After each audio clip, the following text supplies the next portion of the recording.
শুধু একটা মেয়েকে সংসারী হলেই চলে না, একটা ছেলেকেও সংসারী হতে হয়। ঘর যেহেতু দুইজনের, তাহলে ঘরের কাজ তো দুইজনকেই করতে হবে। যদিও মাঝে মাঝে সে আমার কথা শুনতে চায় না, বাট কিছু কিছু কাজে আমাকে হেল্প করে। যখন দেখে যে আমার কষ্ট হচ্ছে, দেন তখন আমাকে হেল্প করে এসে। অনেকদিন পর নিজেদের ঘর একটু সাজানো গোছানো করতেছি। সে আর যাই শপিং করুক বা না করুক, সোফার কাভার, চেয়ারের কাভার এগুলো খুব বেশি অর্ডার করে। কারণ আপনারা দেখে আসছেন কিছুদিন পরপরই সে বিভিন্ন কালারের সোফার কাভার গুলো অর্ডার করে থাকে।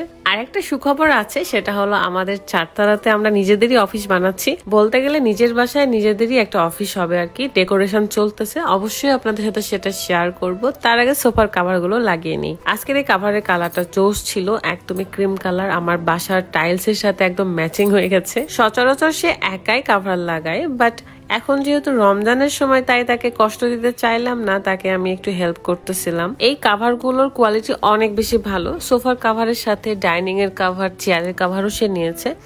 এখন সে চেয়ারের কাভার গুলো লাগাক আর আমি ডাইনিংটা পরিষ্কার করি, কারণ অনেক কিছু ছিল ভাই ডাইনিং এর ওপর। অনেক বেশি কালার রয়েছে, আপনারা কালার চুজ করে নিতে পারবেন। প্রত্যেকবার আমরা খুব কালারফুল কাভার গুলো নিয়ে থাকি, বাট এবার একদমই লাইট কালার নিয়েছি, মানে ক্রিম কালার আর কি। এটা আমার খুবই পছন্দের। কাভার গুলো লাগালে অনেক কিছুতে সুবিধা রয়েছে, যেমন আপনার যদি কোনো চেয়ার বা ডাইনিং এর কোথাও দাগ থাকে কিংবা রং ভরে থাকে বা খারাপ হয়ে যায়, সেটা কিন্তু ঢাকা পড়ে যায় এন্ড এক্সট্রা একটা সৌন্দর্য বাড়িয়ে দেয় ঘরের। আমার এরকম অনেক ধরনের চেয়ার রয়েছে যেগুলো ভাঙা বা দাগ পড়ে আছে, দেখতে একদমই ভালো লাগে না।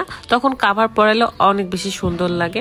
তো রাত ডাইনিংটা সুন্দর করে পরিষ্কার করতেছিল, কারণ ডাইনিং এরও কাভার আমরা নিয়েছি। সামনে যেহেতু ঈদ চলে আসতেছে, তাই ঘর তো সাজাতেই হবে। এই কাভার গুলো লাগালে আরো একটা সুবিধা রয়েছে, সেটা হলো সোফাতে যখন আমরা কাভার লাগাই, তখন কিন্তু সোফাতে কোনো রকমের দাগ ভরে না কিংবা সোফা নষ্ট হয়ে যায় না। আমাদের অরিজিনাল সোফাটাকে একদমই সুন্দর রাখে। যা প্রেসার যাওয়ার শুধু কাভারের উপর দিয়েই যাবে। ডাইনিং এ কাভারটা লাগে অনেক বেশি সুন্দর লাগতেছিল।